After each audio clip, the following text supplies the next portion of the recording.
안녕하세요. 우리 옆에 계신 형제자매님들과 인사 좀 나누겠습니다. 이왕이면 좀 감격할 수 있는 말들 한 말씀들 하시죠. 예. 뭐라고 하면 감격할까요? 예. 뭐 사랑합니다라고 표현할 수도 있고 또 이제 한 해가 다 지나가고 있잖아요. 수고 많으셨다라고도 또 격려해 주는 것도 좋을 것 같습니다. 또 가까이에서 보니까 우리 형제자매님들 멋지시죠? 10분만 멋지신 것 같아요.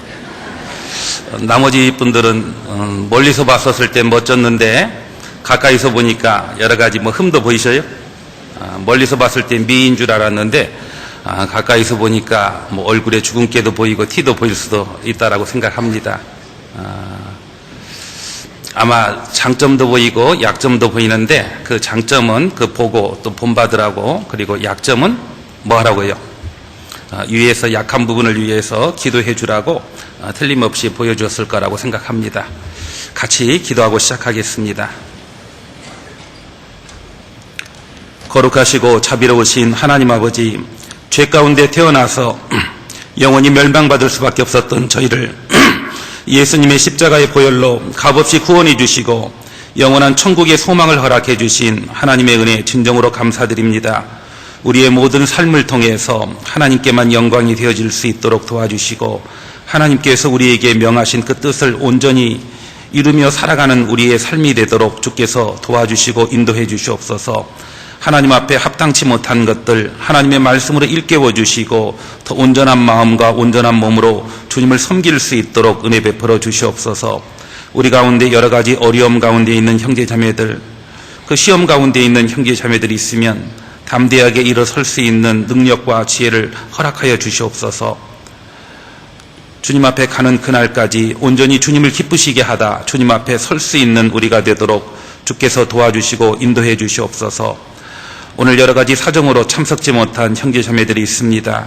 어느 곳에 있을지라도 항상 주께서 함께해 주시고 있는 그곳에서 하나님의 영광을 나타낼 수 있도록 도와주시옵소서.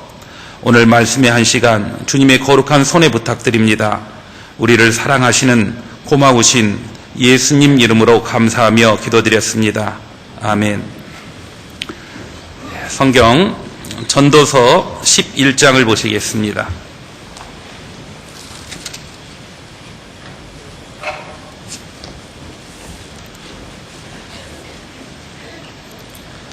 전도서 11장입니다.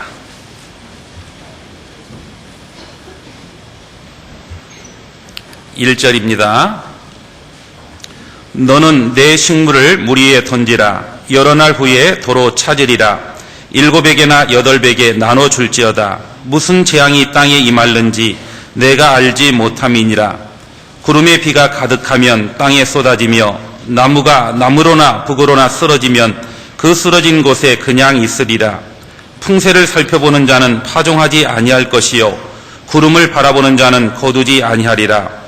바람의 길이 어떠함과 아이벤 자의 태에서 뼈가 어떻게 자라는 것을 내가 알지 못함 같이 만사를 성취하시는 하나님의 일을 내가 알지 못하느니라. 너는 아침에 씨를 뿌리고 저녁에도 손을 거두지 말라. 이것이 잘 될는지 저것이 잘 될는지 혹 둘이 다 잘 될는지 알지 못함이니라. 9절 말씀은 같이 읽어보겠습니다. 청년이여 내 어린 때를 즐거워하며 내 청년의 날을 마음에 기뻐하여 마음에 원하는 길과 내 눈이 보는 대로 조차 행하라. 그러나 하나님이 이 모든 일로 인하여 너를 심판하실 줄 알라. 어떤 사람이 신앙생활하는 모습을 다양한 모습으로 표현하는 것을 제가 읽어봤습니다. 어떤 사람의 신앙은 니어카 신앙이다라고 그렇게 표현했더라고요. 그래서 니어카 신앙이 뭔가라고 보니까 끌면 오고 가만두면 정지하고 있는 상태. 그래서 누군가 꼭 끌어줘야만 신앙생활을 하는 사람, 그런 사람을 니어카 신앙이다라고 표현을 했습니다. 그리고 맷돌 신앙이라고 하는 그런 신앙도 표현을 해놨는데, 맷돌 신앙이라고 하는 것은 제자리만 돌고 발전과 향상이 전혀 없는 신앙, 이런 신앙이 맷돌 신앙입니다. 그리고 냄비 신앙은 불 위에 있었을 때는 끓죠. 그러나 내려놓자마자 곧 식어버리는 그 신앙을 냄비신앙이다라고 그렇게 표현했습니다. 그리고 또 넉비공 신앙이다라고 표현도 한 걸 봤습니다. 넉비공 아시죠? 그 넉비공 신앙 언제 어디로 튈지 모르죠. 그래서 어떤 사람은 신앙이 예측할 수가 없습니다. 어디로 튈지 모릅니다. 이런 신앙을 넉비공 신앙이다 라고 말하고 있고, 그 다음에 당나귀 신앙이다 라고 되어 있습니다. 당나귀 신앙은 뭔가 했더니 당나귀 귀가 굉장히 큽니다. 그래서요, 귀가 크고 높아가지고 웬만한 설교에는 반응이 없는 신앙, 그런 신앙이 당나귀 신앙이랍니다. 그래서 가끔은 어떤 분들은 오늘 설교 누가 오십니까? 라고 확인해보고 마음에 드는 이제 목사님 오시면 와서 듣고자 하는 마음이 있고, 그렇지 않으면 오늘 가봐도 별로 얻을 게 없다라고 생각하면은 오지 않는 사람도 혹 있다라는 말을 들어봤습니다. 그리고 안진뱅이 신앙이다라고 하는 신앙도 있는데, 안진뱅이 신앙은 앉아서요 말만 하고 행함이 없는 신앙을 안진뱅이 신앙이다라고 표현하고 있습니다. 그리고 고슴도치 신앙이라고 있는데, 고슴도치 신앙은 자기만 알고 남을 해치는 가시도친 신앙, 이런 신앙을 고슴도치 신앙이다라고 표현하고 있고, 그 다음에 오토바이 신앙도 또 있습니다. 오토바이 신앙은 떠들기만 하고 실속이 없는 신앙, 입으로 다 하죠. 그 다음에 염소신앙이 있습니다. 염소신앙은 아무나 들이받는 아나무인격인 신앙, 이런 신앙도 있답니다. 그 다음에 소금가마니 신앙도 있대요. 소금가마니 신앙은 비가 오면 녹을까 봐서 문 나오는 신앙, 이런 신앙이 소금가마니 신앙이다라고 되어 있습니다. 그 다음에 곧 있으면 성탄절이라고 하잖아요. 그래서 산타클로스 신앙도 있답니다. 그래서 특별한 날에만 나오는 신앙, 이런 신앙이 산타클로스 신앙이고요. 지금까지 이런 신앙에 공감하면 좀 안 되겠는데, 지금부터 또 말씀하고자 하는 그런 신앙들은 내가 그런 신앙이 돼야 되겠다라고 하는 또 마음의 다짐도 해야 될 것 같습니다. 오뚜기 신앙, 오뚜기 신앙은 넘어져도 다시 일어나는 신앙, 이게 오뚜기 신앙이고, 또 불도저 신앙이 있는데, 불도저 신앙은 옳다라고 하는 것이 분명하다라고 하면 끝까지 밀고 나가는 신앙, 이게 불도저 신앙이랍니다. 그리고 감사 신앙은 항상 모든 것에 감사하고 예수님만을 아는 신앙, 이게 바로 감사 신앙이랍니다. 그리고 또 한 가지 상록수 신앙도 있는데요, 늘 푸르고 항상 열매 맺는 신앙, 이런 신앙을 상록수 신앙이다라고 표현했습니다. 그 여러 가지 것으로 표현해놨는데 과연 내 신앙은 어떻습니까? 올 한 해 하나님 우리에게 허락하신 올 한 해를 과연 하나님 앞에 어떤 모습으로, 어떤 마음의 자세를 가지고 살았는지 한번 우리 자신들을 한번 돌아보는 그런 또 시간도 되었으면 좋겠습니다. 오늘 전도서 11장에 있는 이 말씀을 통해서 같이 교훈을 받고자 합니다. 제가 전주교회 설교를 꽤 오랜만에 온 것 같은데, 아마 제가 부산교회에 있었을 때 제가 여기 온 것 같습니다. 제가 부산교회에서 신앙생활을 할 때 이제 부산은 떠나서 다른 곳에서 신앙생활을 할 것이다라고 그렇게 생각했는데, 부산과 아주 가까운 이제 또 창원에 가서 또 생활을 또 하게 되었습니다. 사실 경상도에 더 있고 싶은 마음이 별로 없었어요. 왜 그러냐면 경상도가 살기가 안 좋은 곳이기 때문에 그렇지는 않습니다. 저도 전주에 살았고, 그리고 또 신앙생활은 서울교회에서 오랫동안 신앙생활을 했기 때문에, 그리고 처음 이제 사역했던 곳이 서울 근교인 구리였기 때문에 이제 경상도에 대해서는 잘 몰랐죠. 저희 아버님한테는 잘 많이 들었습니다. 왜냐하면 저희 아버님의 고향이 경상도시고 저희 어머님의 고향이 이제 전라도시입니다. 그래서 아마 두 분은 영원함의 화합을 위해서 만난 것 같아요. 요즘 선거철이고 하다 보니까 이제 그런 꼴들이 자꾸 나타나는 것 같은데요.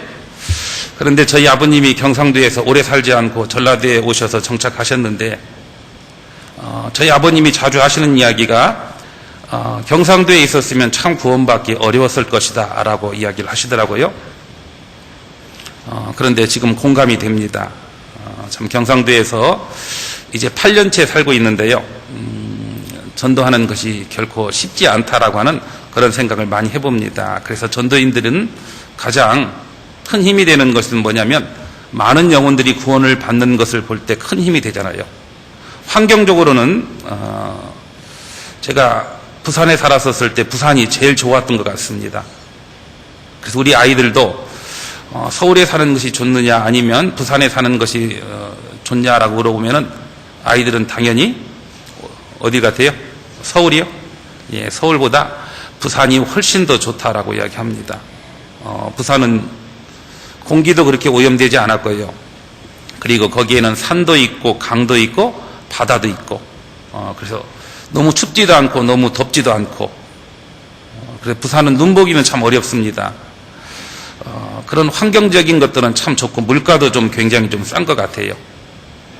그래서 모든 조건들은 살기는 좋은데 전도하기가 참 어렵습니다. 그래서 이왕이면 경상도가 아니라 좀 복음이 잘 전해지는 곳에서 사역해야 되겠다라는 좋겠다라고 하는 그런 마음을 가졌는데 저희 아버님이 미처 못 살아서 그런지요. 또 다시 발령이 난 것이 또 창원입니다.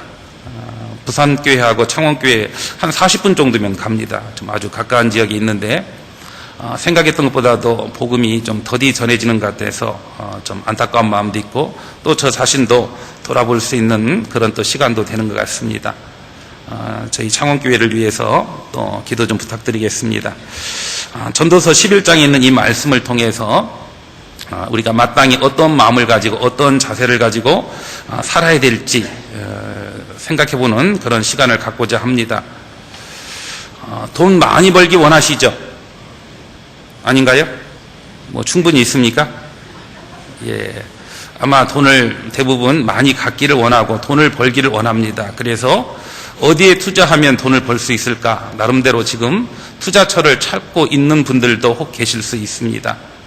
그런데요, 돈을 벌기 위해서 투자하는데 자칫 잘못하면 돈을 벌기는커녕 있던 것마저도 다 잃어버리고 오히려 빚만 지는 경우도 많이 있습니다. 그래서 투자할 때 여러 가지를 고려하고 투자를 합니다. 투자할 때 제일 먼저 고려하는 것이 뭐라고 생각합니까? 투자의 우선순위가 있어요. 우리 형제자매님들은 내가 어디에 투자를 하고자 하는데 가장 먼저 뭘 생각하고 투자를 하시죠? 생각해 본 적 없습니까? 제일 먼저 투자할 때 생각하는 것이 뭐냐면 그 투자하는 것이 과연 안전하냐라고 하는 그 안정성을 문제는 가장 먼저 생각한다라고 생각합니다. 그리고 안전하다라고 하면은 이제 수익률이 높은 거 찾겠죠. 그래서 두 번째 생각하는 것은 수익성이고, 그 다음에 이제 또 세 번째 생각하는 것이 뭐냐면 환급성이라고 하는 것을 생각해 봅니다. 부동산에 투자가 해서 많은 돈도 벌 수 있지만 부동산 같은 경우는 부동산 경기가 어려워지면은요, 그걸 현금화하기가 참 어렵습니다. 유동성이 제대로 확보가 안 될 때가 많이 있어요. 그래서 세 번째 고려할 때는 환급성, 또 유동성이라고도 하죠.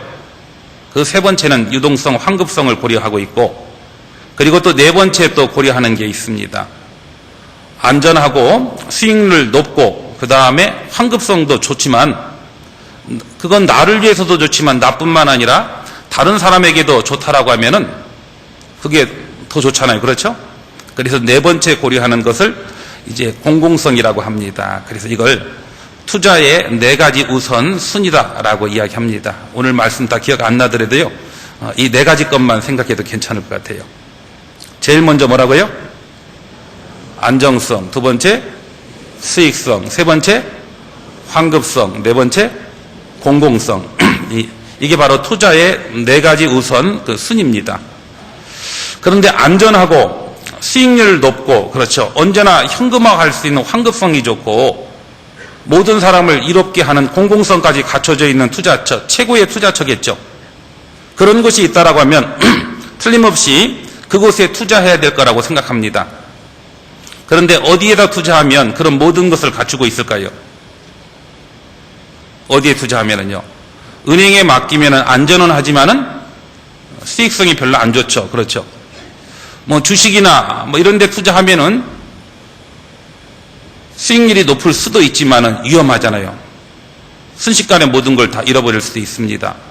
부동산에 투자하면 수익이 보장될 수도 있지만 부동산 경기가 요즘처럼 어려우면 현금화하기가 어렵습니다.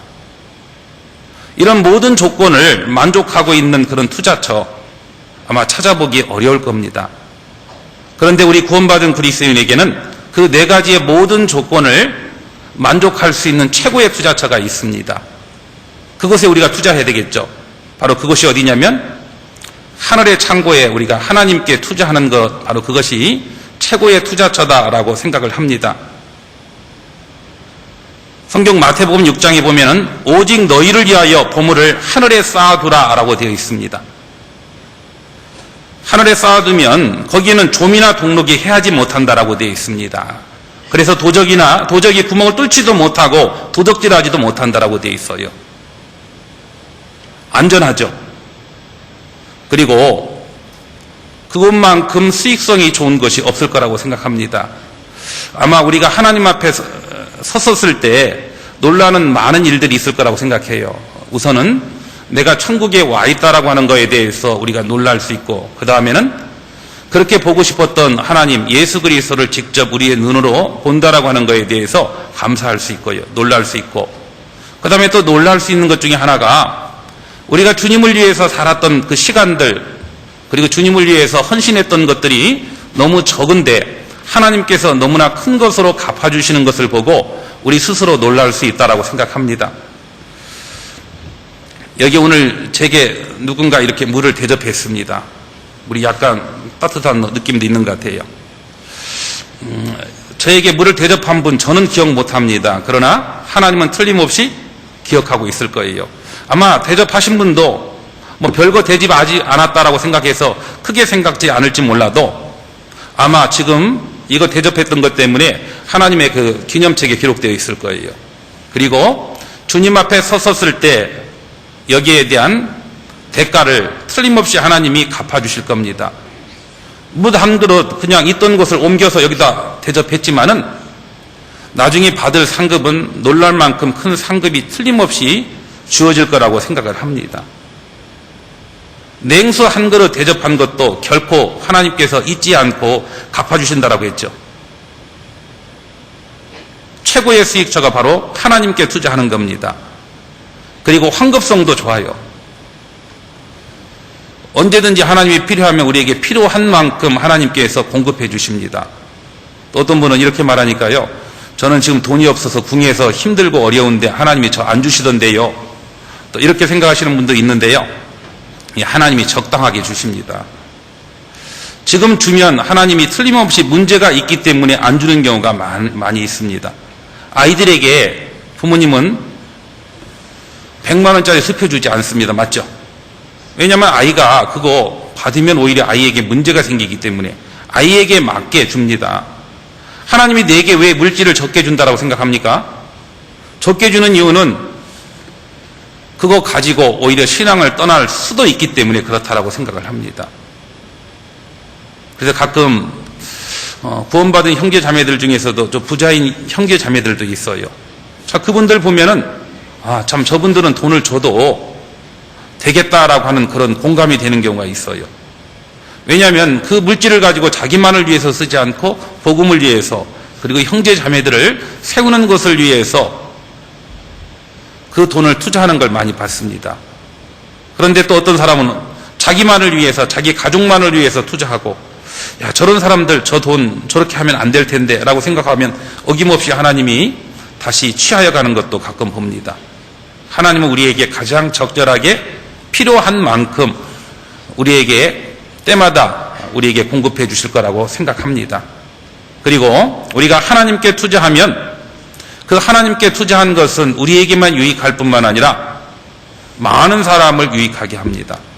그리고 하나님의 영광이 나타날 수 있게 됩니다. 그래서 우리는 최고의 투자처, 바로 하나님께 우리는 투자하며 우리의 삶을 살아야 된다고 생각합니다. 그래서 오늘 말씀의 제목은 투자하는 삶이다 라고 하는 그런 제목을 가지고 그 말씀을 드리고자 합니다.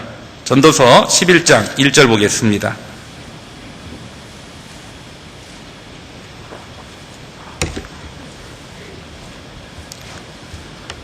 너는 내 식물을 물 위에 던지라. 여러 날 후에 도로 찾으리라. 7에게나 8에게 나눠 줄지어다. 무슨 재앙이 땅에 임할는지 내가 알지 못함이니라. 여기 보면 너는 내 식물을이라고 되어 있죠. 여기 식물, 대부분 한글 성경을 가지고 있는 분들은 식물 하면 풀이나 채소를 생각합니다. 그런데 여기에 식물은 그런 게 아닙니다. 영어 성경을 보면은요, 뭐라고 되어 있냐면 푸드라고 되어 있습니다. 음식, 먹는 음식, 쌀 같은 거, 빵 같은 거 있죠? 그것들을 물 위에 던지라 라고 되어 있습니다. 그리하면 여러 날 후에 도로 찾는다 라고 되어 있습니다. 또 혹시 이 말씀을 듣고요, 그 곡식을 전주천에 가가지고 혹시 뿌리는 사람이 있을까 염려스럽습니다. 이 말씀이 나온 배경이 있답니다. 그 이스라엘 옆에 에집트라고 하는 나라가 있죠. 그 에집트라고 하는 나라에 큰 강이 있습니다. 어떤 강입니까? 무슨 강이요? 나일강이죠. 나일강은 우기 때가 되면 이제 많은 비가 내리고 그리고 범람할 때가 많이 있었습니다. 그럴 때 그 나일강 주변에 살았던 사람들은 범람할 때 거기에다가 곡식을 뿌린답니다. 낭비하는 것 같죠? 그런데 그 곡식 중에 얼마는 물고기의 밥이 되지만 그 중에 또 얼마는 바닥에 떨어져요. 이제 우기가 지나고 난 다음에 물이 빠지고 난 그 주변은 아주 비옥한 옥토로 바뀝니다. 그러면 그 뿌리 떨어졌던 그 씨가 싹이 나고 자라고 열매 맺어서 훨씬 더 많은 것으로 갚아줍니다. 그래서 그런 일들이 있었기 때문에 이 말씀, 바로 그 상황을 보고 이 말씀을 기록했다라고도 합니다.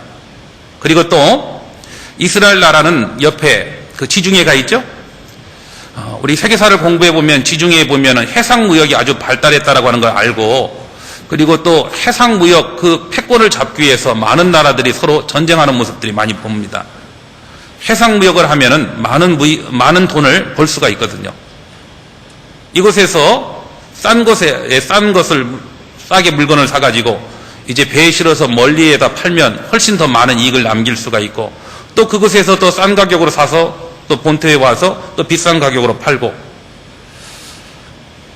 많은 수입을 올릴 수가 있었습니다. 그래서 이 전도서 11장에 있는 이 말씀은 그 두 가지 그 사건들을 통해서 이 말씀이 기록되었다라고 이야기도 합니다. 그런데 이 말씀을 하나님이 우리에게 주신 이유는 우리에게 뭐 나일강에 가서 곡식을 뿌리라는 의미로 주진 않았겠죠. 우리에게 해상 무역을 하라라고 이 말씀을 주시지도 않았을 겁니다. 뭐 모르죠. 혹시 뭐 해상 무역하는 것 꿈 있는 사람에게는 이 말씀이 또 위로가 될 수도 있겠죠. 그런데 이 말씀을 주신 이유는 따로 있습니다. 식물, 바로 우리가 가지고 있는 가치 있고 의미 있게 생각하는 그 모든 것들을 물 위에 던지라라고 되어 있는데, 성경은 물을 여러 가지로 표현하고 있습니다. 물을 말씀으로 표현할 때도 있죠. 그래서 물로 씻는 것처럼 말씀으로 씻는다라고 했을 때 그 물은 말씀입니다. 그리고 또 물은 뭘 상징하기도 하냐면 성령을 상징하기도 합니다. 요한복음 7장 한번 보겠습니다.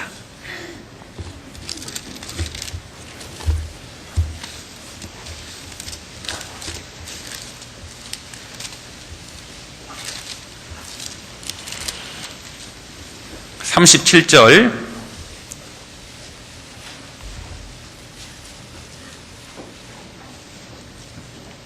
요한복음 7장 37절입니다.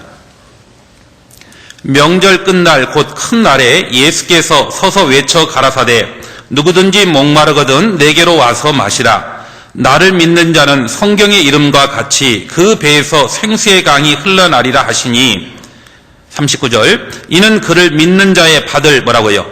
성령을 가리켜 말씀하신 것이라 라고 되어 있죠. 목마른 사람들 주님 앞에 나오면 주님께서 목마르지 않도록 해주시겠다라고 되어 있습니다. 목마르지 않는 그 물, 그건 믿는 자가 받을 성령이다라고 표현했습니다. 성령입니다. 성용이 아니라, 제 이름이 성용이거든요. 혹시 또 오해하시면 안 되니까. 그 성령, 바로 이 물은 성령을 뜻하기도 합니다. 그리고 요한계시록도 한번 볼까요?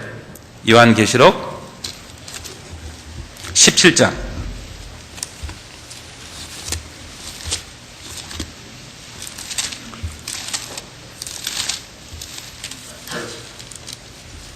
요한계시록 17장 15절입니다.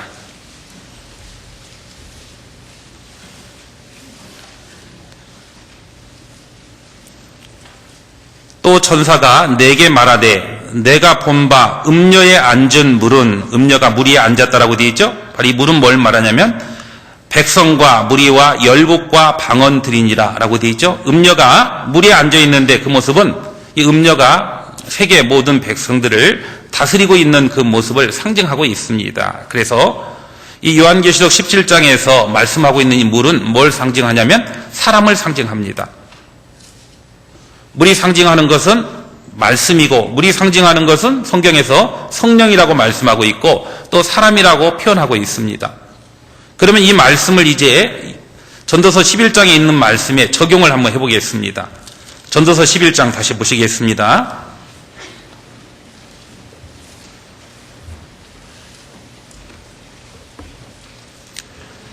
너는 내 식물을, 내가 가지고 있는 귀한 가치 있는 것들, 물질이 될 수도 있죠. 여러 가지 것들이 있을 수 있습니다. 그것들을 물 위에 던지라. 물이 뭐라고요? 하나님의 말씀이라고 했죠. 하나님의 말씀이 증거되는 그 일을 위해서 투자하라. 던지라는 말은 투자하라는 의미입니다. 또 다시 적용하면 물, 바로 성령의 역사는 그곳에 투자하라. 그리고 사람이라고 했죠. 내가 가지고 있는 가치 있고 의미 있는 그것을 사람을 구원하는 그 일을 위해서, 사람을 건지는 그 일을 위해서 투자하라라고 그렇게 적용할 수 있다라고 생각합니다. 그렇게 하면 여러 날 후에 도로 찾으리라라고 되어 있습니다. 우리는 어떤 결과물을 바로 얻기를 원하지만은, 바로 얻을 수 있는 경우도 있지만은 대부분 시간이라고 하는 것이 필요합니다. 농부가 봄에 씨를 뿌립니다. 바로 열매 맺는 건 아니죠? 여름과 가을이라고 하는 그 시간이 필요하고, 그리고 그곳에 열매가 맺도록 농부의 기다림이 필요합니다. 기다리는데 그냥 기다리는 건 아니죠? 그 씨가 자랄 수 있도록 물을 주기도 하고, 필요하면 거름도 주기도 하고, 김도 매주기도 하고요. 최선을 다해서 자랄 수 있도록, 열매 맺을 수 있도록 노력하는 가운데 기다립니다. 그러면 기다리면 때가 되면 틀림없이 여러 날 후에 도로 찾습니다. 어떤 사람이 어떤 열매를 바라면서 수고하지 않습니다. 씨를 뿌리지 않아요. 그러면 열매를 맺을 수 있습니까? 없습니까? 불가능하겠죠? 뭔가를 얻기를 원한다라고 하면은 뿌려야만, 투자해야만 얻을 수 있다라는 뜻입니다. 신앙생활을 잘하기를 원해요. 그런데 문제는 신앙생활을 잘하기를 원하면서 성경을 보지 않습니다. 신앙생활 잘하기를 원하면서 말씀을 듣지 않고, 신앙생활 잘하기를 원하면서 교제에 나가지 않아요. 신앙생활 잘한다라고 하는 것은 불가능한 일입니다. 뭔가 투자해야만 얻을 수가 있어요. 아내는 좋은 남편을 원합니다. 맞죠? 우리 남편이 참 멋진 남편이고 자기를 위해주는 남편이기를 원해요. 또 남편은 반대로 아내가 아주 현모양처로서 나를 돕고 나를 세워주는 그런 역할을 하기를 바랍니다. 부모는 우리의 자식이 지금의 모습보다는 좀 더 나은 모습, 부모의 기대에 부응하는 그런 모습의 그 자식을 원할 거예요.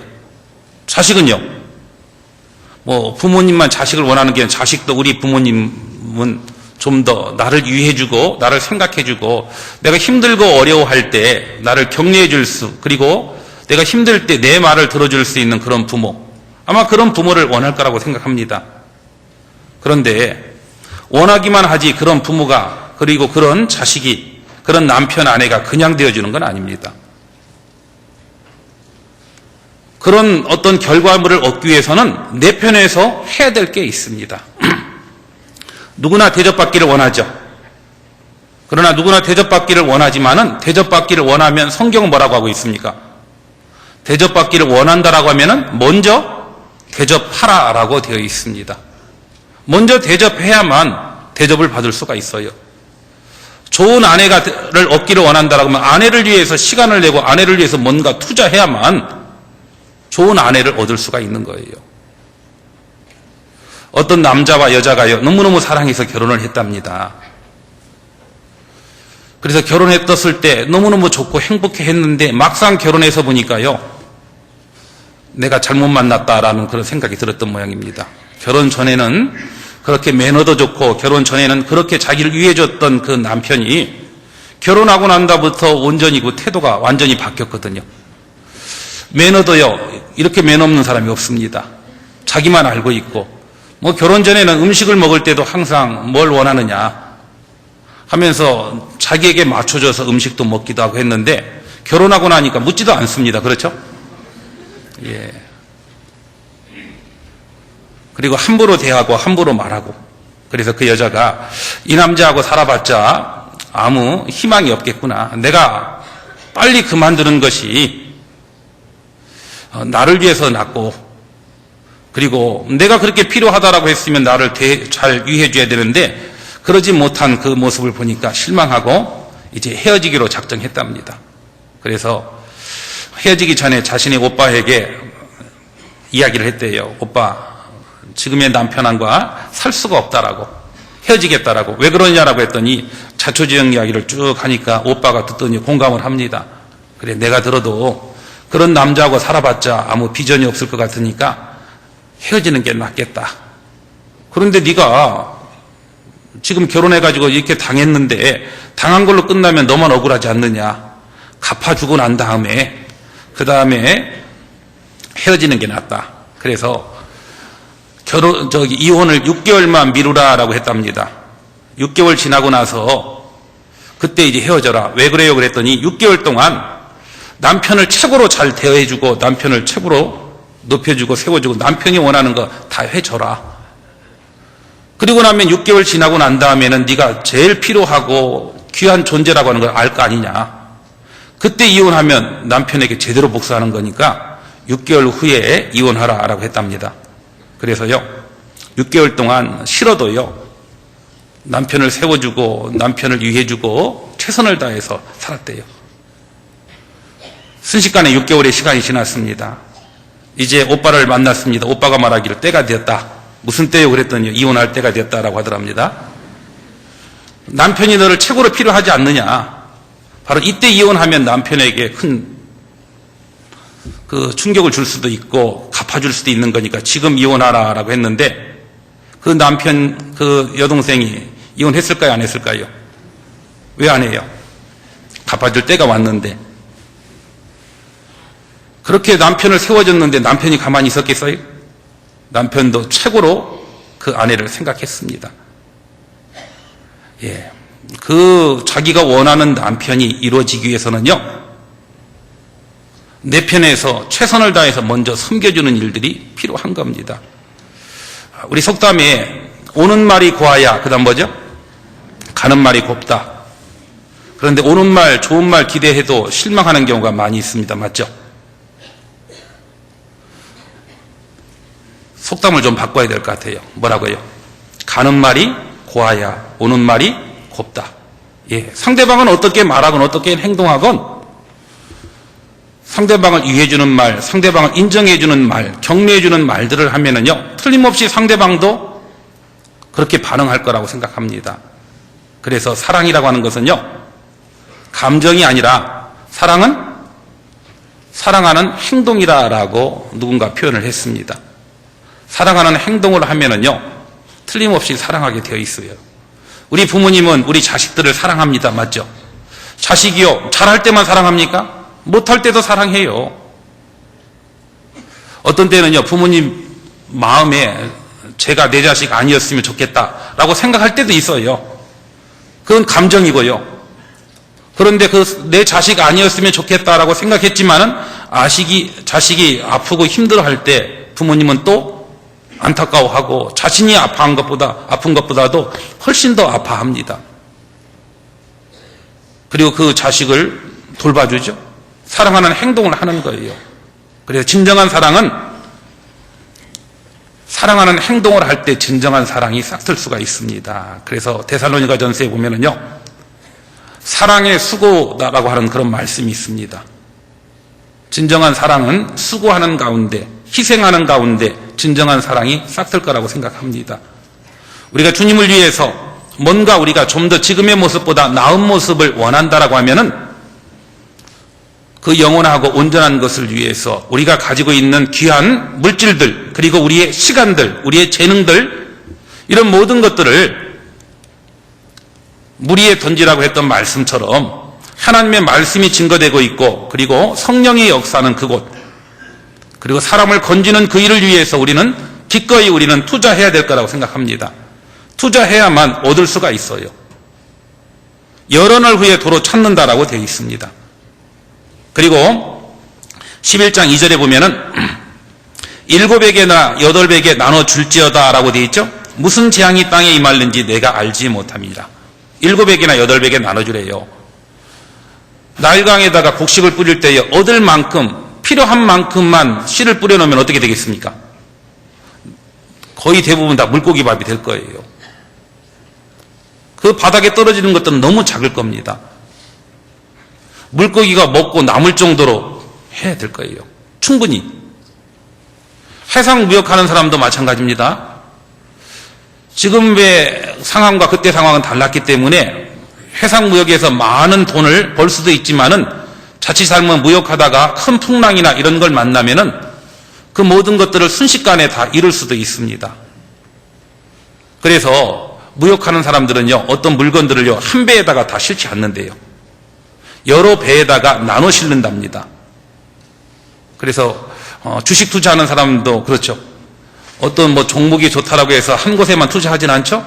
여러 곳에 나눠서 투자합니다. 그걸 이제 뭐 포트폴리오라고 그렇게 이야기하는데요. 그 위험을 분산하는 분산 투자를 이제 포트폴리오라고 하는데, 옛날에도 그랬던 것 같아요. 그 분산 투자를 합니다. 그런 것처럼 우리가 가지고 있는 것들을 투자할 때 어떤 한 곳에 집중할 필요도 있겠지만은 여러 곳에 다양하게 우리가 투자하는 것이 필요합니다. 누가복음 16장 한번 보겠습니다.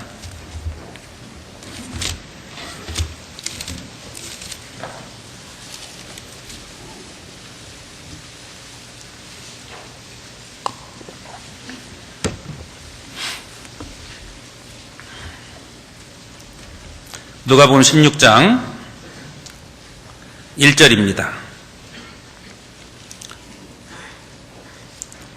또한 제자들에게 이르시되 어떤 부자에게 청지기가 있는데 그가 주인의 소유를 허비한다는 말이 그 주인에게 들린지라. 주인이 저를 불러 가로되 내가 내게 대하여 들은 이 말이 어찌미뇨. 내 보던 일을 셈하라. 청지기 사물을 계속하지 못하리라 하니, 청지기가 속으로 이르되 주인이 내 직분을 빼앗으니 내가 무엇을 할꼬. 땅을 파자니 힘이 없고 빌어먹자니 부끄럽구나. 여기 보면 불의한 청지기에 대한 이야기가 나옵니다. 이 청지기라고 하는 의미는 주인의 재산을 맡아서 주인의 이익을 위해서 그 물건을, 그 재산을 관리하는 사람을 뭐라고 하냐면 청지기라고 합니다. 그렇죠? 그런데 이 청지기를 불의하다라고 한 이유는 마땅히 주인을 위해서 존재하고 주인의 이익을 위해서 그 재산을 관리해야 될 청지기가 주인의 이익이 아니라 주인의 것을 자기 것인 양 생각하고 자기 마음대로 자기 자신을 위해서 허비했다라고 되어 있죠? 그 이야기가 이제 주인에게 들렸습니다. 주인이 그 이야기를 듣고 하는 이야기가 내가 내게 대하여 들은 이 말이 어찌미뇨. 내 보던 일을 셈하라. 그리고 문제가 있으면 내 청지기 사물을 계속하지 못하게 될 것이다 라고 이제 주인이 이야기했습니다. 이 이야기를 듣고 난 다음에 청지기는 그때 깨달았죠. 자신이 마음대로 자기 자신을 위해서 썼던 것이 자기 것이고 자기를 위해서 써도 된다라고 생각했는데 알고 봤더니 자기에게는 누가 있습니까? 청지기가 있었잖아요. 마땅히 청지기는 주인을 위해서 살아야 될 사람이 자기를 위해서, 자기 자신만을 위해서 살았던 겁니다. 그때 그는 자신의 주인을 발견했어요. 그리고 자신은 주인이 맡긴 것을 주인을 위해서 쓴 것이 아니라 자기 자신을 위해서 썼다라고 하는 것. 결국 내 마음대로 내 자신을 위해서 썼기 때문에 얼마 후에는 자신의 청지기의 사물을 계속 못할 것이다 라고 하는 것을 알게 되었어요. 이제 큰일 났잖아요. 이제 청지기로서 살아갈 수 있는 그런 모든 것들이 준비되어 있었는데 이제 청지기 사물을 못하면 이제 하루 아침에 이제 일자리를 잃고 나면 이제 살아야 되는데 살 길이 막막한 겁니다. 그래서 이 청지기는 어떻게 하면 청지기 그만뒀었을 때, 쫓겨났었을 때 내가 앞으로 살아갈 수 있을까 생각해 보니까 내가 혹시 이제 구걸하고 살면 되지 않을까라고 생각해 봤습니다. 그런데 빌어먹자니 부끄러워서 못할 것 같고, 그렇죠. 이제 거지도 아무나 되는 게 아닙니다. 그렇죠. 예. 빌어먹자니 부끄러워서 못할 것 같고, 그 다음에 땅을 파자니 힘이 없고, 이제 땅도 팔 수도 없고요, 일할 수도 없고, 그 다음에 빌어먹을 수도 없고, 어떻게 해야 됩니까? 그러나 앞으로 살긴 살아야 될 거 아니에요. 이 청지기가 깨달은 게 있어요. 뭘 깨달았냐면, 그래, 얼마 후에는 내가 청지기 사무를 못할지라도 지금은 청지기지 않느냐. 지금이라고 하는 이 청지기라고 하는 이 기회를 내가 활용하면 내 미래를 준비할 수 있겠구나라고 생각한 겁니다. 그래서요, 빚진 사람들을 이제 일일이 다 불렀어요.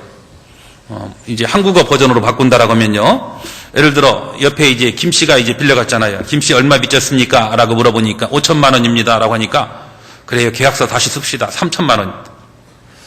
그 옆에 박 씨한테 불러가지고 박 씨한테는 예를 들어 얼마입니까? 라고 물어봤더니 1억이래요. 그러면 5천만 원으로.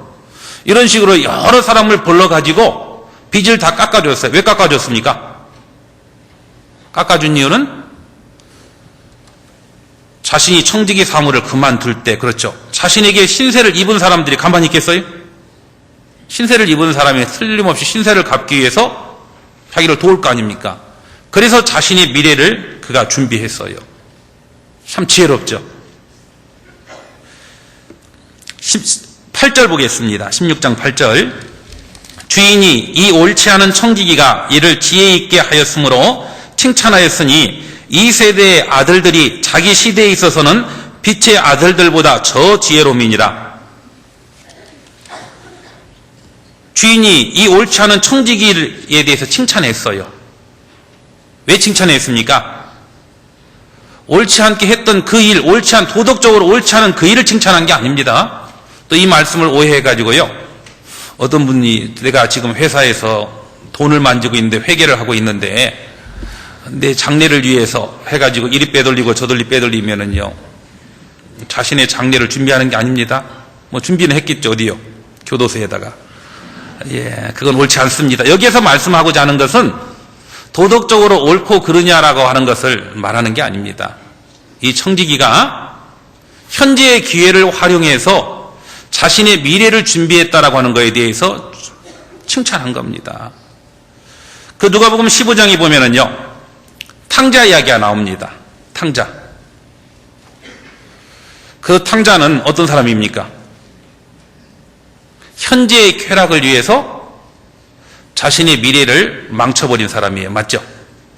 현재 그 재산을 가지고 허랑방탕하게 썼다라고 했잖아요. 돈 쓸 때는 좋았죠. 그런데 그 돈이 뭐 언제까지 지속될 수는 없잖아요. 결국 순식간에 그 모든 것을 잃어버리고 결국은 거지가 되었잖아요. 이 탕자는 현재의 기쁨 때문에 자신의 미래를 포기한 사람입니다. 요즘 그런 탕자와 같은 사람 많죠? 그저 눈앞에 보이는 것만, 그 즐거움만을 위해서 살아가는 사람들이 너무너무 많아요. 나이 먹은 사람도 지금도요, PC방에 가가지고 하루 종일,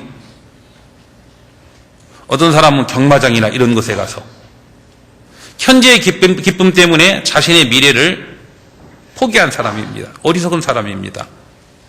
그리고 탕자형은 어떤 사람입니까? 탕자의 형은 자신의 미래 잘 살 것을 기대하고 현재의 삶을 그 사람은 또 망친 사람이에요.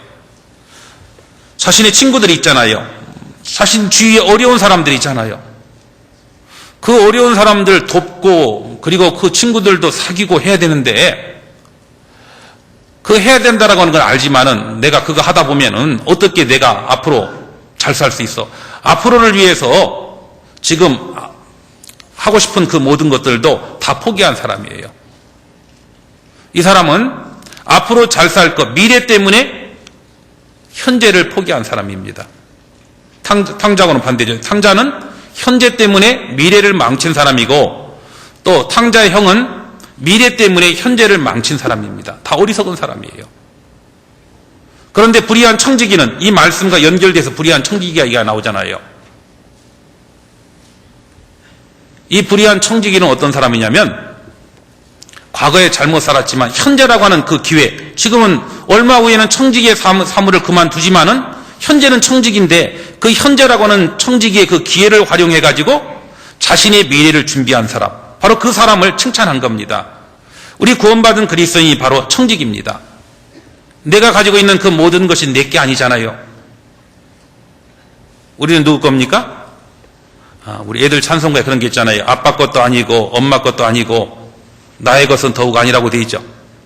나는 누구 것이라고요? 하나님의 것. 예, 하나님의 것입니다. 하나님이 값을 주고 우리를 사셨어요. 그리고 내가 가지고 있는 그 모든 것은 하나님이 청지기로서 우리에게 맡기신 겁니다. 누구를 위해서? 주인인 하나님을 위해서 쓰라고 하나님께서 맡기신 거예요. 그런데 우리가 하나님께서 우리에게 맡긴 그것을 하나님을 위해서 우리가 어떻게 썼습니까? 지금까지 이 불의한 청지기처럼 자기 자신을 위해서 하나님의 것을 허비하고 살지는 않았습니까? 올 한 해도 생각해 보죠. 2012년이라고 하는 하나님이 그 기회를, 그 시간을 하나님이 주셨어요. 주신 그것들을 우리가 어디에다가 우리가 투자하고 살았습니까? 하나님을 기쁘시게 하는데 우리가 썼습니까? 아니면 우리 자신만을 위해서 사용했습니까? 바로 이 불의한 청지기가 우리 자신이란 뜻입니다. 이제 앞으로도 우리가 그렇게 살 수는 없잖아요. 맞죠?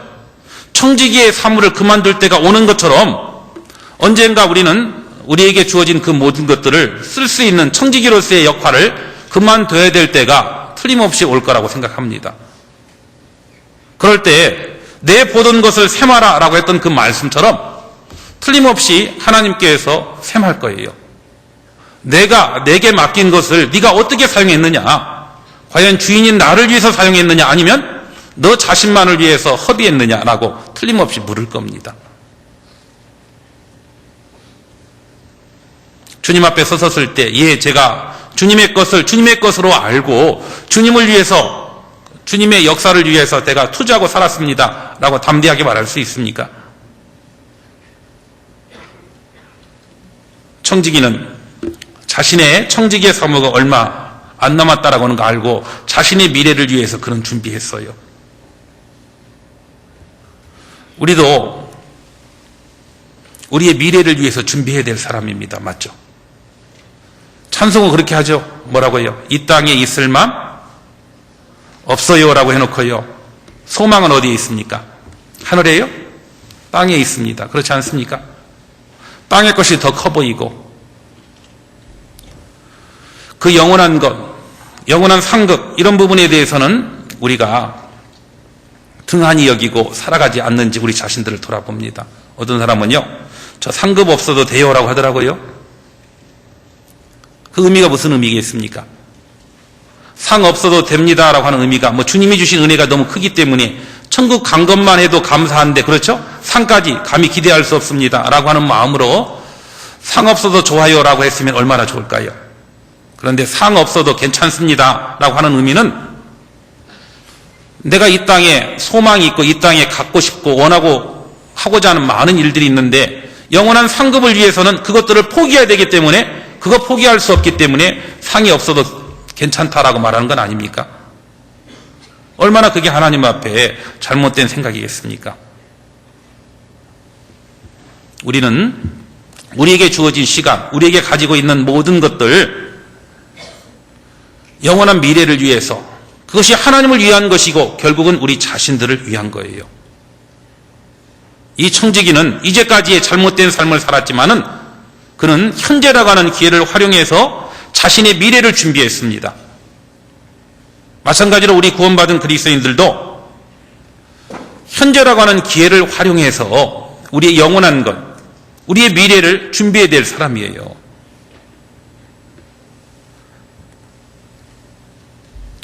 그래서 이 누가복음 16장에서 불의한 청지기를 칭찬한 것은 도덕적으로 옳고 그르냐를 칭찬한 게 아니라 현재라고 하는 기회를 활용해 가지고 미래를 준비한 거에 대해서 칭찬한 겁니다.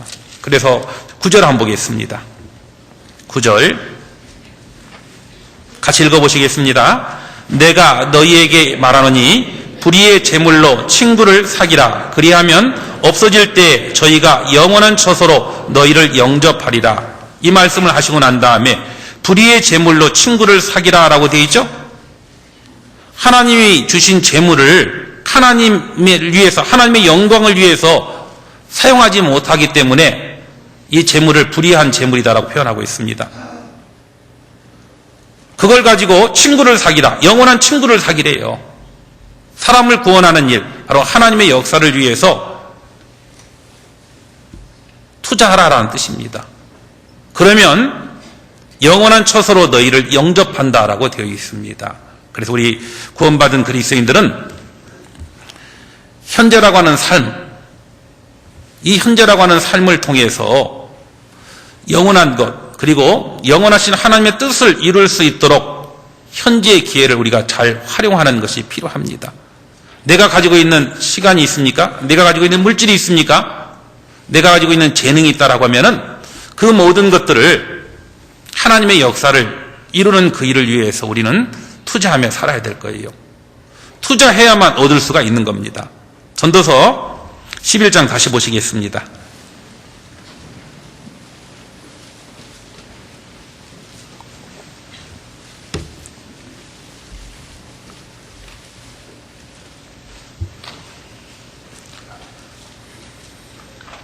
(3절입니다) 구름에 비가 가득하면 땅에 쏟아지며 나무가 나무로나 북으로나 쓰러지면 그 쓰러진 곳에 그냥 있으리라. 예. 구름에 비가 가득하면 어떻습니까? 땅에 떨어지는 거 분명하죠. 쏟아지는 게 분명하죠. 나무가 나무로나 북으로나 쓰러지면 그 쓰러진 곳에 그냥 있습니다. 이게 자연의 법칙이에요. 뿌린 대로 틀림없이 거두는 것이 자연의 법칙입니다. 아까 말씀했던 것처럼 좋은 결과물을 얻기 위해서는 뿌려야 된다는 뜻이에요. 투자해야 된다는 뜻입니다. 그래야만 얻을 수 있다라고 하는 것을 우리에게 설명해 주고 있어요. 그런데 이 말씀까지는 공감을 합니다. 맞죠? 아, 그래.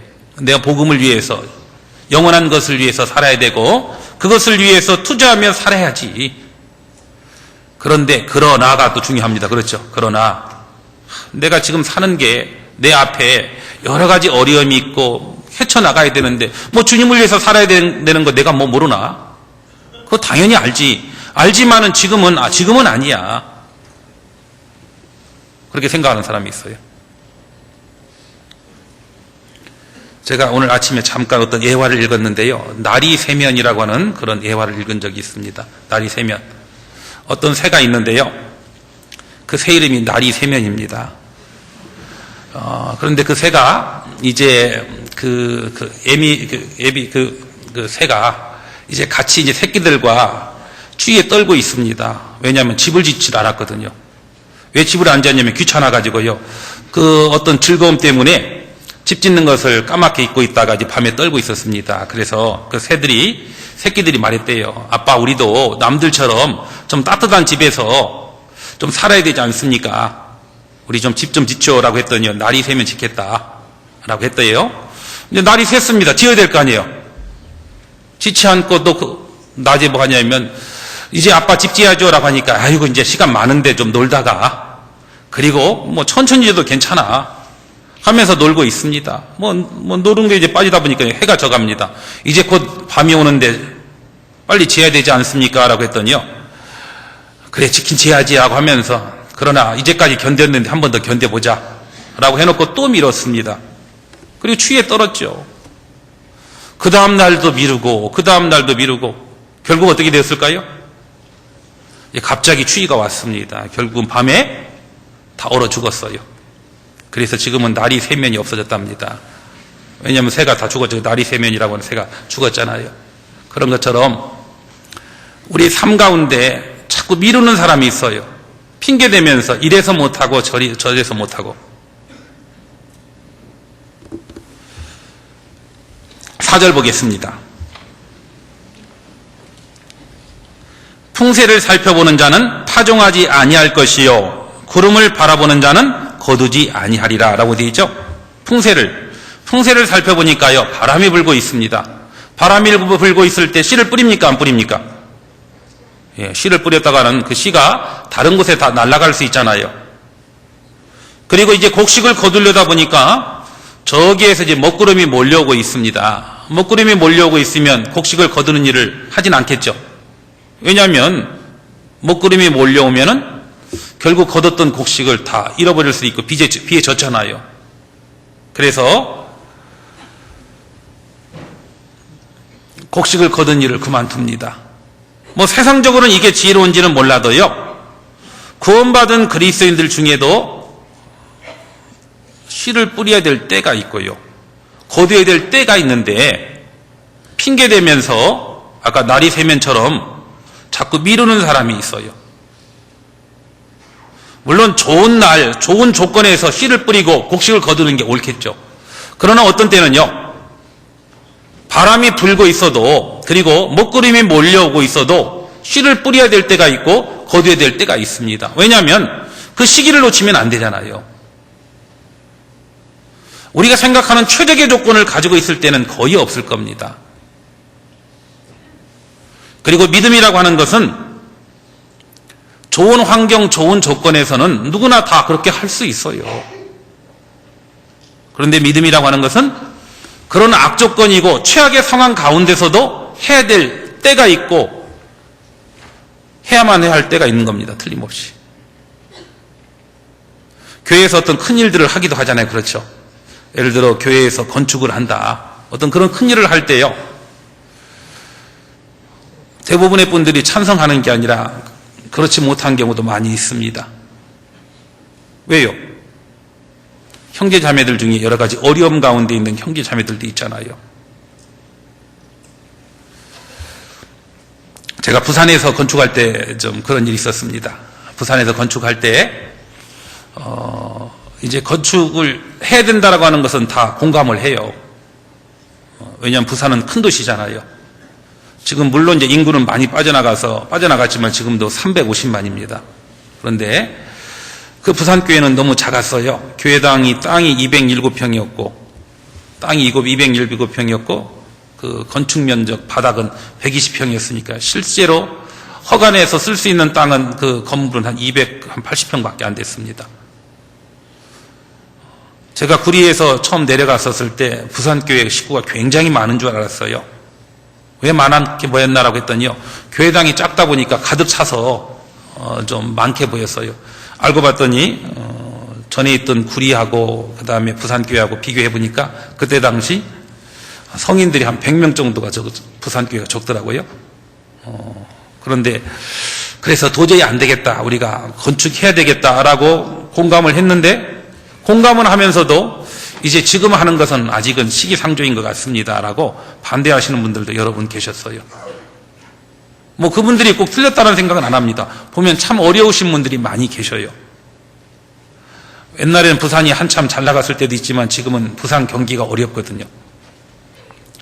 그래서 공감은 하지만은 그러나 그걸 늦출 수는 없는 상황이었어요. 그래서 이제 건축하기로 이제 마음을 모으고, 그리고 반대하셨던 분들도 결국은 필요하다라고 하는 걸 알고 이제 같이 동참했어요.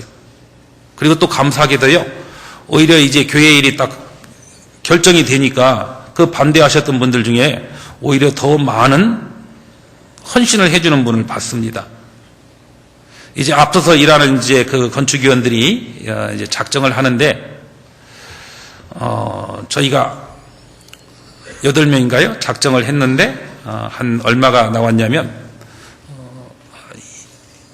2억 좀 넘게 그렇게 좀 나왔던 것 같습니다. 8명이. 그런데 그분이 그 작정했던 것을 보면서, 이렇게 해가지고는 건축이 되겠느냐, 다시 작정합시다라고 하더라고요. 어차피 하기로 했으니까. 그러면서 이제 본인도 아주 적극적으로 그 동참을 하는 거 봤습니다. 나중에 이제 알았어요. 그래서 그분이 아주, 나중에 이제 그분이 작정하고 난 다음에 또 다른 분들도 더 큰 마음을 가지고 작정했는데, 그 8명이 작정했는데 얼마가 작정이 됐냐면 한 6억 2천 정도가 작정이 되었습니다. 그런데 알고 봤더니 그분이요, 무려 3억을 해주셨어요. 처음에는 어렵다, 자기가 어려워서가 아니라 다른 형제자매 어렵고 하기 때문에 좀 반대를 했는데, 이제 교회 일을 해야 된다라고 하는 걸 알고 오히려 더 적극적으로 많은 헌신을 해주는 걸 좀 봤습니다. 예, 틀림없이 어렵죠. 힘들죠. 어렵고 힘들지만은 해야 된다라고 생각하면은, 그리고 하나님이 원한다라고 하면은 해야 될 거예요. 핑계 대면 안 됩니다. 뭐 바람이 불어서 못하고 먹구름이 몰려와서 할 수 없습니다라고 말하는 것, 그 합당치 않다라고 생각합니다.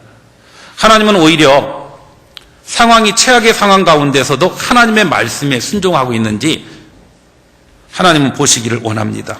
그 순종하는 그 사람을 통해서 하나님의 역사를 이루어 주시거든요. 성경에 보면 이런 말씀이 있습니다. 한번 따라서 해보겠습니다. 믿으면 하나님의 영광을 보리라. 믿으면 뭐라고요? 하나님의 영광을 보리라 라고 되어 있죠. 우리는 뭐라고 말하냐면요, 이렇게 말합니다.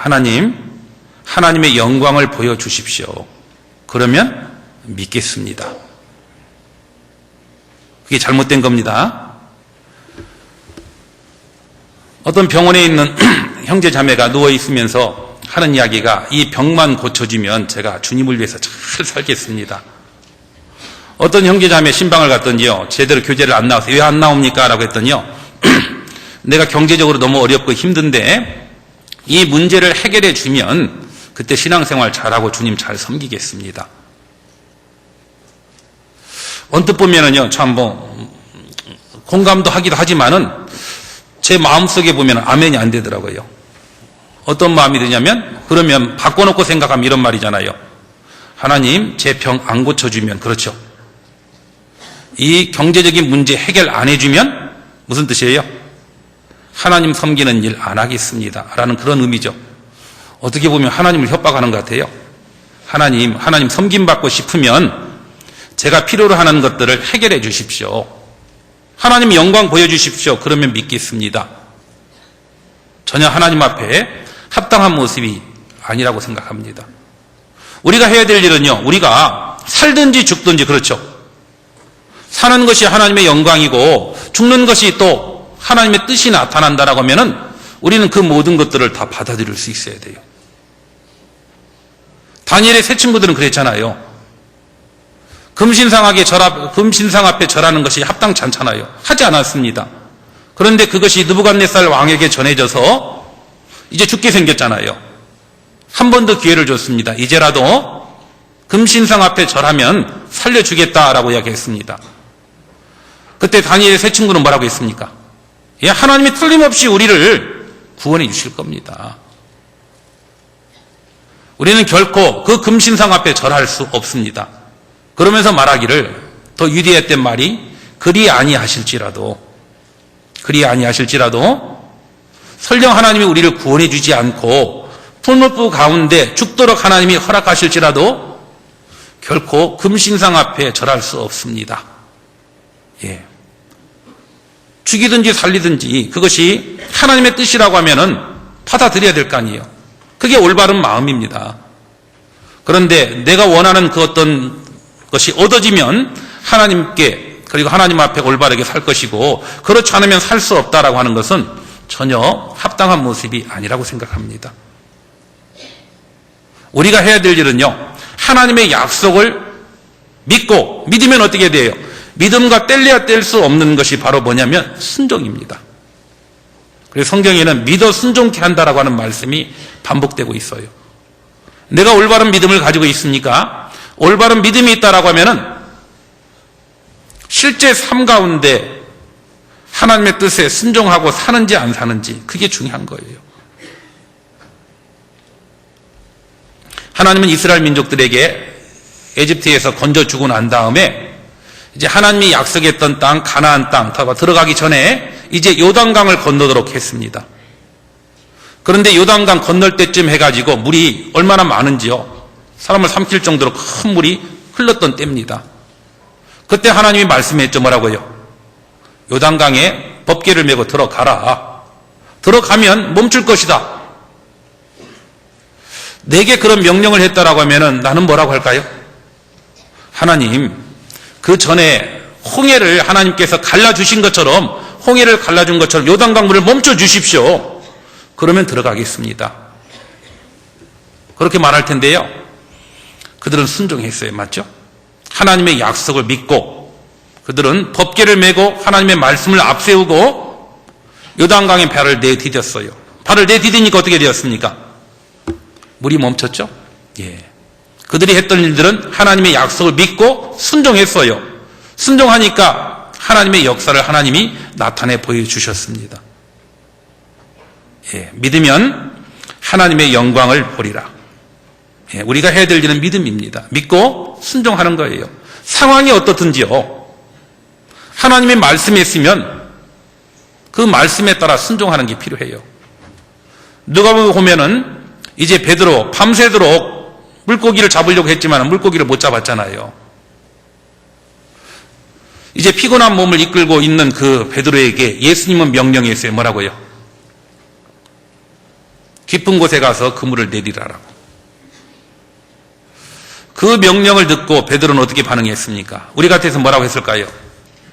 예수님 직업이 뭡니까? 라고 물어봤을 것 같아요. 예수님 직업이 뭐였죠? 목수. 그렇죠? 베드로는 어부. 누가 잘 알겠어요? 바다에 대해서. 예, 베드로는 평생 그 어부로서 잔뼈가 굵은 사람입니다. 그리고 밤새도록 아마 그때가 가장 적절한 시기였다라고 생각하고 밤새도록 수고했지만 아무것도 얻은 게 없어요.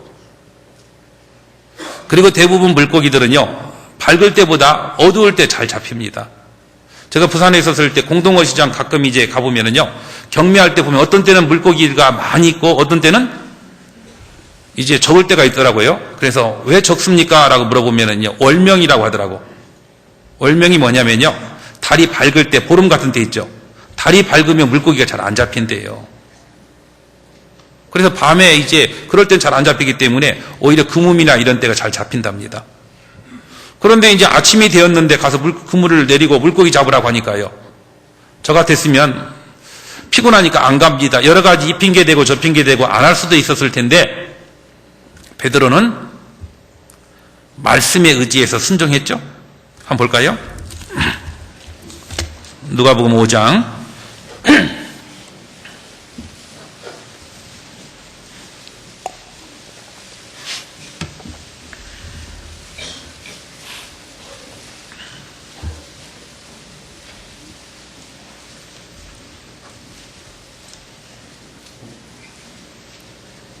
3절입니다. 예수께서 한 배에 오르시니 그 배는 시몬의 배라. 육지에서 조금 뛰기를 청하시고 앉으사 배에서 무리를 가르치시더니 말씀을 마치시고 시몬에게 이르시되 깊은 데로 가서 그물을 내려 고기를 잡으라. 5절 같이 읽겠습니다. 시몬이 대답하여 가로되 선생이여 우리들이 밤이 맞도록 수고를 하였으되 얻은 것이 없지만은 말씀에 의지하여 내가 그물을 내리리이다 하고. 예수님께서 베드로에게 말씀했습니다. 깊은 데로 가서 그물을 내려 고기를 잡으라. 그때 베드로는 말하기를 선생이여 우리들이 밤이 맞도록 수고를 하였으되 얻은 것이 없지만은 그 다음 중요한 말씀이 있죠. 말씀에 의지하여 내가 그물을 내리리이다 하고 하나님의 말씀에 순종했어요. 도저히 상황은 지금 그물을 내릴 때가 아닙니다. 그런데 말씀에 순종해서 깊은 곳에 가서 말씀대로 믿고 순종했어요. 순종했던 결과가 뭡니까? 6절 그리한즉 고기를 예운 것이 심이 많아 그물이 찢어지는지라. 그 말씀에 순종하니까 얼마나 많은 물고기가 잡혔는지요. 심이 많아 그물이 찢어질 정도로 많은 물고기가 잡혔대요. 바로 하나님의 영광이 나타난 겁니다. 상황은 전혀 물고기가 잡힐 상황이 아니었지만은 하나님의 약속을 믿고 순종하니까 하나님께서 하나님의 역사를 보여주신 거예요. 우리에게 주어진 일들, 그게 내가 이해되는 상황일 수도 있고 그렇지 않을 상황도 있습니다. 예를 들어 이제 새로운 이제 임원들을 뽑았는지 모르겠습니다. 새로 이제 임원으로서 어떤 일들을 부탁했었을 때 어떤 분들은 예, 그렇게 하겠습니다라고 하시는 분도 계시지만은요, 또 어떤 분들은 여러 가지 이유를 대면서 도저히 안 되겠습니다. 저 못하겠습니다.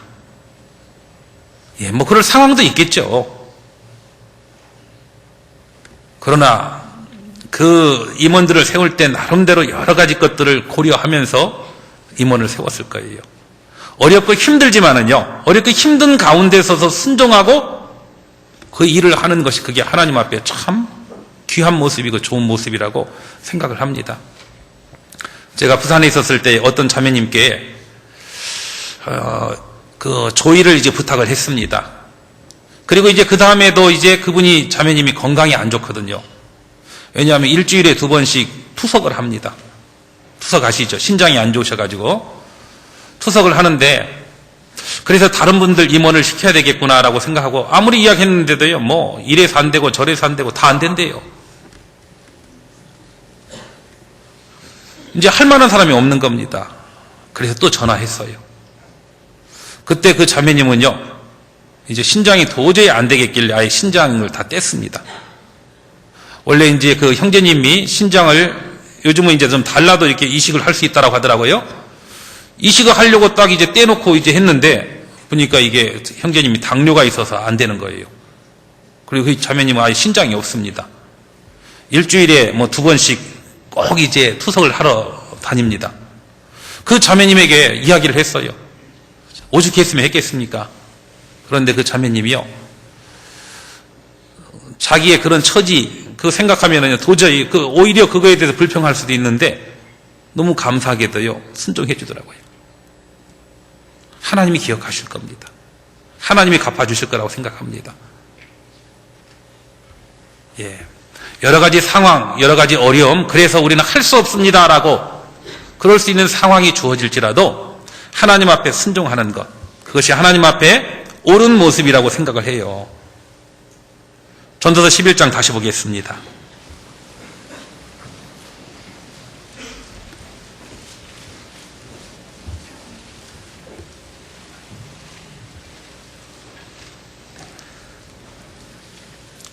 (4절)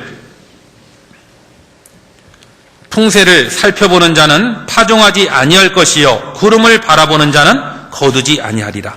예, 풍세 이것저것 따지고 하면은요, 하나님의 뜻, 하나님의 말씀에 순종하기가 어려울 겁니다. 그러나 하나님이 말씀하시면 우리는 핑계대지 말고 하나님의 뜻에 순종하는 것, 그것이 하나님 앞에 올바른 삶의 자세라고 생각을 합니다. 순종하면은요, 하나님께서 영광을 보여주십니다. 5절 보겠습니다.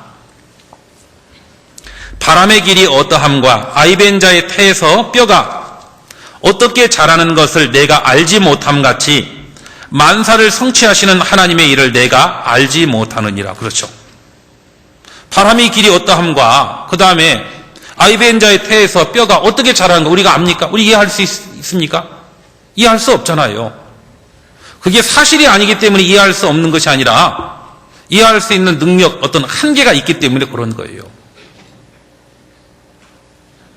그 모든 것을 이루시는 분, 만사를 성취하시는 분은 누굽니까? 하나님이십니다. 만사를 성취하시는 분은 하나님이기 때문에 하나님이 말씀하시면 말씀하신 대로 우리가 해야 될 일은 투자하라라고 하면 투자하면 되는 거예요. 가라라고 하면 가면 되고 그물을 내리라라고 하면 그물을 내리면 됩니다. 그러면 이루시는 분은 누굽니까? 하나님이란 뜻이에요. 만사를 성취하시는 분은 하나님이십니다. 너무 성급하게 우리가 판단하고 결론을 내리지 마십시오. 만사를 성취하시는 하나님께 믿고 맡기면 틀림없이 하나님께서 이루어 주셔요. 우리가 해야 될 일은 뭡니까? 6절 같이 읽겠습니다. 너는 아침에 씨를 뿌리고 저녁에도 손을 거두지 말라. 이것이 잘 될는지 저것이 잘 될는지 혹 둘이 다 잘 될는지 알지 못함이니라. 예. 우리가 해야 될 일은 뭡니까? 아침에 씨를 뿌리는 겁니다. 그리고 저녁에도 손을 거두지 말라라고 하는 말씀처럼 최선을 다해서 해야 돼요. 성급하게 판단하지 마십시오. 여러 날 후에 도로 찾는다라고 했죠? 어떤 거 보면은요, 야, 이게 제대로 싹이 나고 자라고 열매 맺을까라고 생각했던 것이요, 오히려 더 튼튼하게 자라서 많은 열매를 맺는 경우를 많이 봐요. 그런데 틀림없이 잘 될 것이다라고 생각했던 것이요, 오히려 그렇지 못한 경우도 얼마든지 많이 있습니다. 가끔요, 그 아이들 보면은 그 행동하고 하는 그런 행동 보면은, 야, 제가 사람 되겠나라고 하는 그런 마음이 들 때도 있죠. 그렇죠? 그런데 시간이 지나고 자라면서요, 지금은 아주 의젓하게 주님 앞에 귀하게 쓰임받는 그런 사람들을 보면서, 아, 내가 잘못 봤구나. 그렇죠. 지금의 모습이 최종적인 모습이 아닌데, 그렇죠? 우리는 아이들 보면서요, 아이고, 저것도, 뭐 그런 마음 들 수도 있잖아요. 그렇죠? 예. 그런데 어떻게 바뀔지 모르는 거예요. 아, 너는 틀림없이 뭔가 될 것 같다라고 했지만은 아닌 경우도 얼마든지 있어요. 우리가 해야 될 일은 뭡니까? 잘하는 아이 잘 할 수 있도록 돕고, 그렇죠? 못하는 아이 참아주고 믿고 기다리면 됩니다. 사랑은 뭐라고요? 오래 참고, 그렇죠? 사랑은 모든 것을 바라고 모든 것을 믿고, 그 다음 뭔지 아십니까? 모든 것을 견디느니라 라고 되어 있어요. 사랑은 참는 겁니다. 사람 될까? 예, 사람 됩니다. 그렇죠? 믿고 바라면요, 틀림없이, 그리고 견디면 틀림없이 하나님이 성취해 주셔요. 내가 해야 될 일은요, 최선을 다해서 돕고 내게 주어진 그 시간, 그 모든 것들을 하나님을 위해서 투자하면 하나님께서 틀림없이 성취해 주십니다. 올 한 해 우리가 어떤 마음으로 어떤 자세로 살았습니까? 그리고 올 한 해 우리가 살았던 삶이 만족합니까? 그렇지 못한 부분도 많이 있죠. 그렇지 못한 것 때문에 내가 왜 그렇게 살았을까? 왜 그 모습으로 살았을까? 후회한다라고 해서 과거가 바꿔지질 않아요. 어차피 과거는 과거일 뿐입니다. 맞죠? 어떤 사람은요, 과거에 붙잡혀가지고 현재를 망치는 사람이 많이 있어요. 내가 왜 그때 내가 못된 놈이고 내가 그런 선택을 했고 그 잘못했던 거 하면서요, 그 후회만 하고 살아가는 사람이 있어요. 그러면서 앞으로는 좀 나은 모습을 기대하는데 안 됩니다. 이미 과거는요, 교훈을 삼아야 되겠죠. 과거는 이미 지나간 겁니다. 학창시절에, 그 학시절에 좀 더 그때 잘했으면 좋을 뻔했다. 그런 후회하죠? 그러나 학창시절은 안 옵니다. 그렇죠? 이제 그때 잘못 부렸던 것 때문에 지금 고생하고 있으면 받아들이고, 그렇죠? 지금부터라도 더 나은 미래를 꿈꾼다라고 하면 최선을 다해 보십시오. 미래는요, 우리가 꿈꾸는 미래는요, 현재와 뗄래야 뗄 수가 없습니다. 지금 내가 어떻게 살아가고 어떤 선택을 하고 무엇을 위해서 살아가느냐는 우리의 미래가 결정이 되는 겁니다. 지금의 모습보다는 좀 더 좀 더 멋졌던 우리의 어떤 추억, 그런 걸 기대하고 있습니까? 지금이라고 하는 시간이요, 얼마의 시간이 지나고 나면 과거가 될 겁니다. 그렇죠? 그때 돌이키고 새로운 마음으로 새로 시작했으면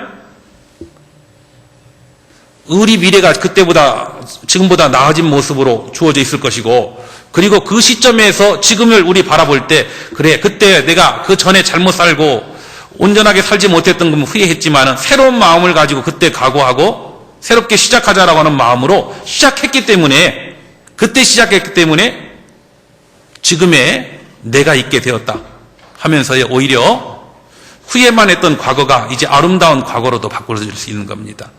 그 모든 것은 결국 현재와 관계되어 있는 거예요.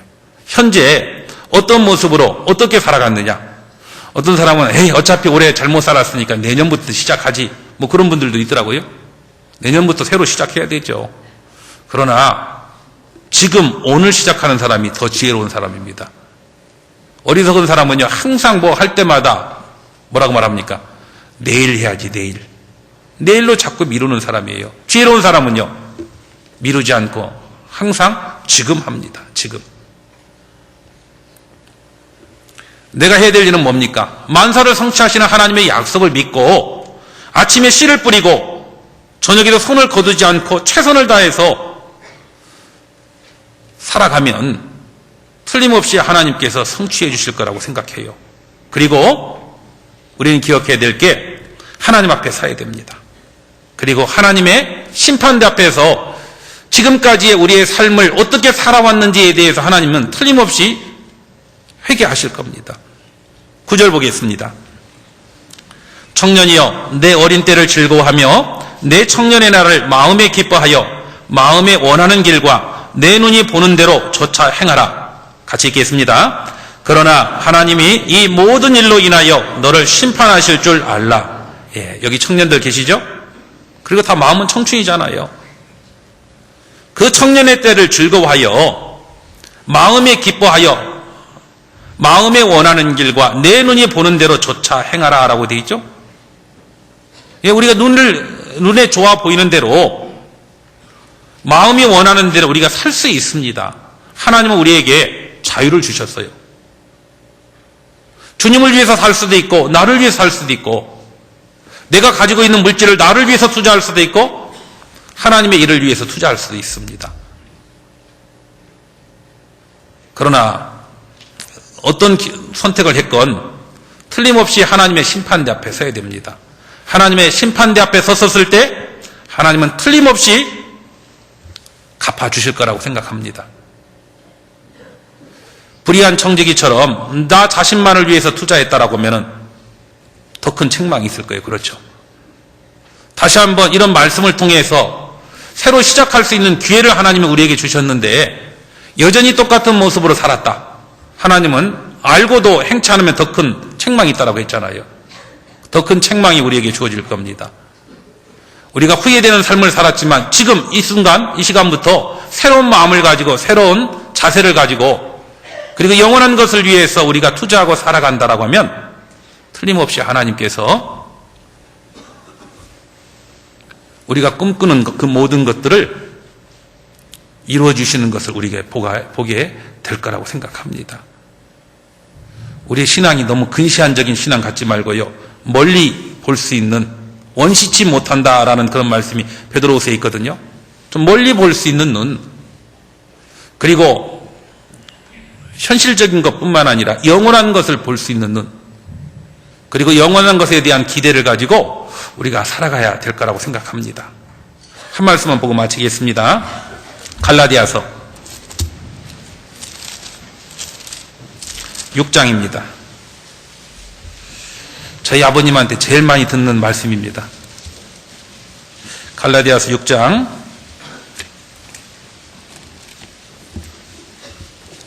7절입니다.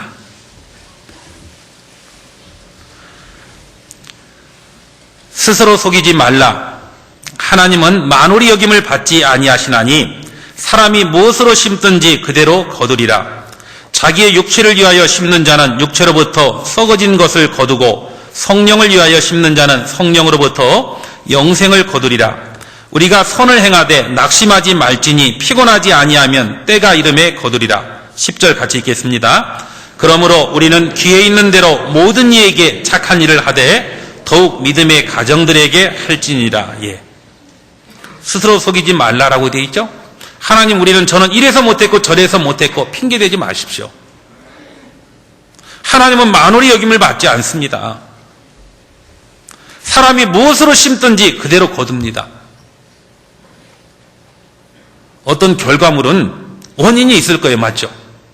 내가 뭘 심었느냐. 콩 심으면 뭐가 납니까? 콩 나고 팥 심으면 팥 나는 건 당연한 거예요. 콩 심어놓고요 팥 났다라고 해가지고 팥 안 났다라고 원망하면 되겠습니까? 팥을 기대했다라고 하면은 팥을 심어야 돼요. 사람이 무엇으로 심든지 그대로 거두리라. 육체를 위하여 심는 분이 있습니다. 그 사람은 육체로부터 썩어진 것 거둡니다. 반대로 성령을 위하여 심는 자는 성령으로부터 영생을 거두리라. 영원한 것을 거둡니다. 썩어지고 없어질 것이 아니라. 그리고 우리가 선을 행하되 낙심하지 말지니. 왜 낙심하지 말아야 됩니까?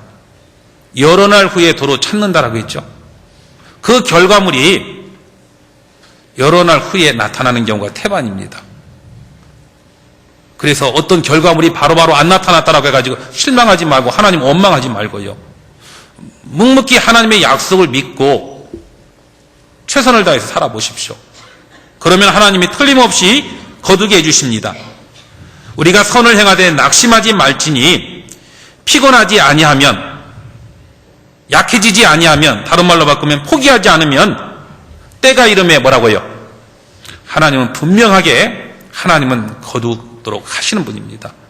이 땅에서 못 거두면은요, 하나님은 영원한 천국에서 하나님은 틀림없이 거두시게 할 겁니다. 그리고 우리가 씨를 뿌리되, 그렇죠? 어디에게요? 우리는 귀에 있는 대로 모든 이에게 착한 일을 하되 모든 사람에게 착한 일을 해야 돼요. 거기도 그런데 우선순위가 있습니다. 어디에요? 더욱 믿음의 가정들에게 할지니라. 구원받은 형제 자매들 한번 옆에 보십시오. 한번. 옆에 있는 형제 자매가 힘도 주지만 어떤 때 나를 실망도 시키기도 하고 내 마음에 상처도 줄 때도 있죠? 나에게 기쁨을 주고 위로를 줄 때는 아이고 자매밖에 없어, 형제밖에 없어 했다가, 그렇죠? 금방 상처를 주면은요 바로 원망하는 마음, 그렇죠? 그래서 신앙생활 못한다라고 하는데요, 그러지 마시고요. 참 형제 자매가 있다라고 하는 게 얼마나 귀한지 모릅니다. 좋은 형제 자매, 나에게 잘해주는 형제 자매뿐만 아니라 까다로운 형제 자매들도 있을 수 있어요. 그리고 좀 믿고 기다려주면은요 바뀔 겁니다. 그렇죠? 어떤 책에 보니까 그렇더라고요. 우리 모든 사람은 다요 공사 중이래요. 공사 중. 그렇죠? 공사 중은 어디 뭐 공사 중인 곳을 다니려면 불편하죠. 지나가야 되고 여러 가지 불편한 점이 있지만은 그 공사가 끝나면 이제 편하죠. 그렇죠? 편리하죠? 그것처럼 형제자매가 자꾸 내 마음에 문제를 줄 때마다 아직도 공사 중이다라고 받아들이면 될 것 같아요. 이제 공사 끝나면 그래 틀림없이 나아질 거야 그렇게 생각하고요. 먼저는 멀리 있는 사람들, 어렵고 힘든 멀리 있는 사람 도와야 되죠. 그러나 먼저는 우리 마음속에 우리의 옆에 있는 형제 자매들을 더 귀하게 생각하고 더 유해주고, 그리고 그들을 참아주고 믿어주고 기다려주고, 그리고 도울 수 있는 것이 무엇인지를 생각하고 최선을 다해서 도와보십시오. 기대하는 모습으로 바뀌어져 있을 겁니다. 그래서 오늘 전도서 11장에 있는 말씀을 통해서 마땅히 우리 구원받은 그리스도인들, 우리가 가지고 있는 식물들이 있습니다. 우리가 가지고 있는 시간이 있고 물질이 있고 우리가 가지고 있는 은사들이 있죠. 이런 모든 것들을 물 위에 던지라라고 했죠. 물이 뭐라고요? 하나님의 말씀, 성령, 그리고 사람. 바로 사람을 구원하는 그 일을 위해서, 성령이 역사하는 그 일을 위해서, 말씀이 증거되는 그 일을 위해서 이제 우리는 그 일을 위해서 투자하며 우리의 삶을 살아야 될 거라고 생각합니다. 그리하면 여러 날 후에 하나님이 도로 거두어 주실 거예요. 세상에 못된 것들은 다 헛된 겁니다. 맞죠? 전도서 1장에 있는 말씀처럼 헛되고 헛되며 헛되고 헛되니 모든 것이 헛되도다라고 되어 있습니다. 나름대로 자신의 유익을 위해서 수고했지만 그 모든 것은 헛되어요.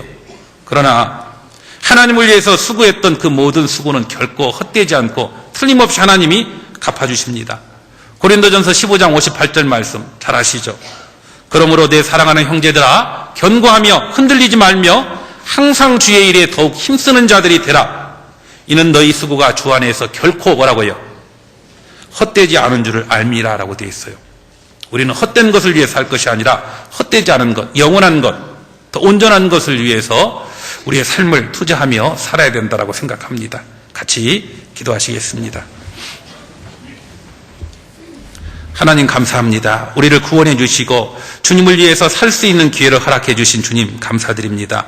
더 이상 헛된 것을 위해서 살지 않고 영원하고 온전한 것을 위해서 살 수 있도록 도와주시고, 하나님이 우리에게 맡기신 그 모든 것들을 하나님의 역사를 위해서, 그리고 사람을 건지는 그 일을 위해서 투자하며 살아갈 수 있는 우리가 되도록 도와주시옵소서. 주님 앞에 설 때까지 온전히 주님을 기쁘시게 하다 주님 앞에 설 수 있는 우리가 되도록 도와주옵소서.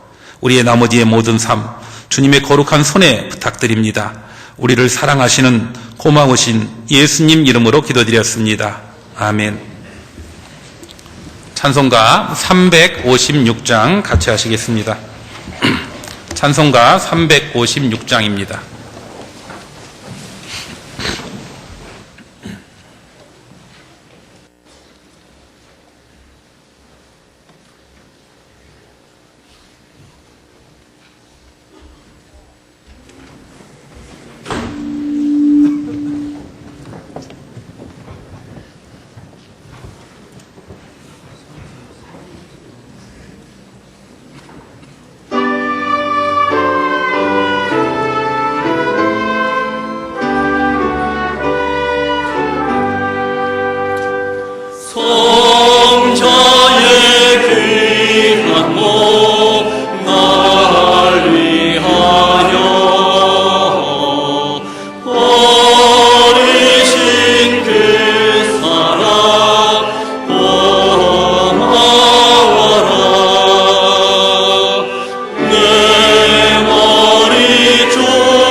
안녕하세요.